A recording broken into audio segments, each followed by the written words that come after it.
అందరికీ praise the lord. ఈరోజు వాక్యం ఏంటంటే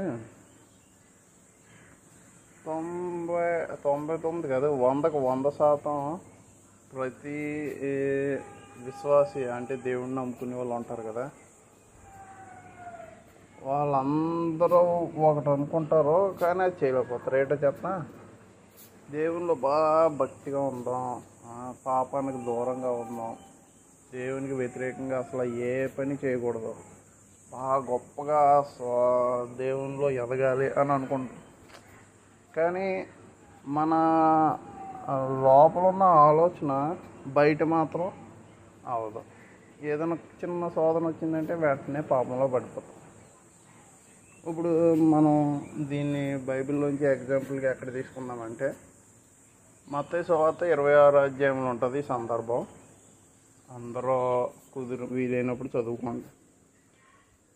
26వ అధ్యాయంలో యేసుప్రభు అంటాడు శిష్యులతో, నేను సిలువకు అప్పగిప్పబడబోతున్నాను, మీరు అందరూ చెదిరిపోతారు, నన్ను వదిలేసి వెళ్ళిపోతారా అంటాడు.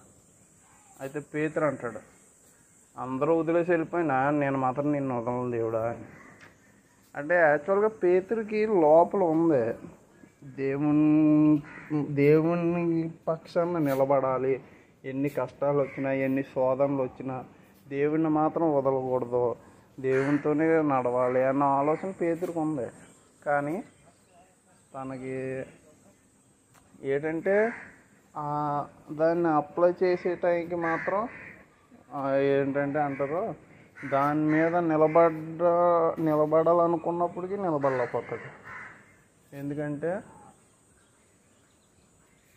మన యొక్క ప్రతి మనిషికి అంతే, లోపల మంచిగా ఉండాలి, పరిశుద్ధంగా ఉండాలి, దేవునితో ఉండాలని ఉంటుంది.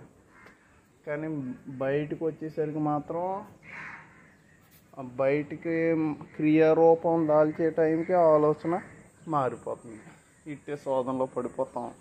అప్పుడే ప్రార్థన చేసుకుంటాం, ఇక్కడి నుంచి అసలు పాపం చేయకూడదు, పరిశుద్ధంగా ఉండాలి అని. కానీ ఒక 2 రోజులు బాగా నిలబడతాం, 3వ రోజు మళ్ళీ మామూలు పాపం. ఇంకా జీవితం అంతా మనిషి ఇదే ప్రొసీజర్.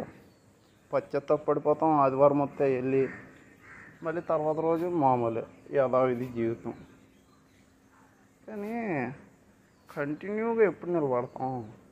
మనం నిలబడాలంటే ఏంటి అసలు దారి? అక్కడ మత్తయి సువార్తలో చెప్తాడు 26వ అధ్యాయంలో, దేవుడు శోధనలో ప్రవేశించకుండా ప్రార్థన చేయండి అంటాడు. అంటే దేవుడికి తెలుసు వీళ్ళు నిలబడలేరు అని. అయితే నిలబడాలంటే ఏంటంటే మన యొక్క లోపల ఉన్న ఆ ఆలోచన బయట మనం ఇంప్లిమెంట్ చెయ్యాలి, ఆత్మానుసారంగా జీవించాలి అని అనుకున్నామంటే దానికి ఆ ఆత్మని మనం బలపరచాలి. ఇప్పుడు మనం తిండి తింటే శరీరం ఎలా బలపడుతుందో, ప్రార్థన చేస్తూ దేవునిలో గడపడం వల్ల ఆత్మ కూడా అలా బలపడుతుంది. ఒక్కరోజు తిండి తినకపోతే ఎంత నీరసపడిపోతాం.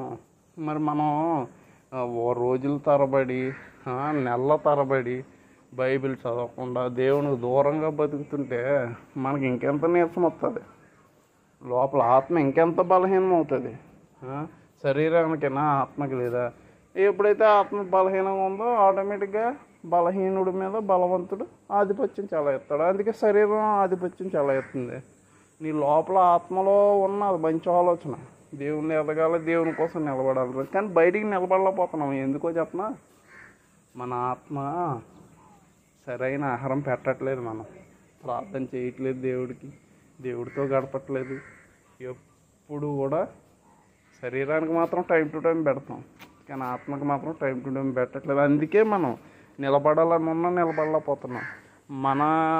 మనం చేసే ఒకటే తప్పు ఏంటంటే ఆత్మకే టైం టు టైం ఫీడింగ్ ఇవ్వట్లే. అదే రీజన్.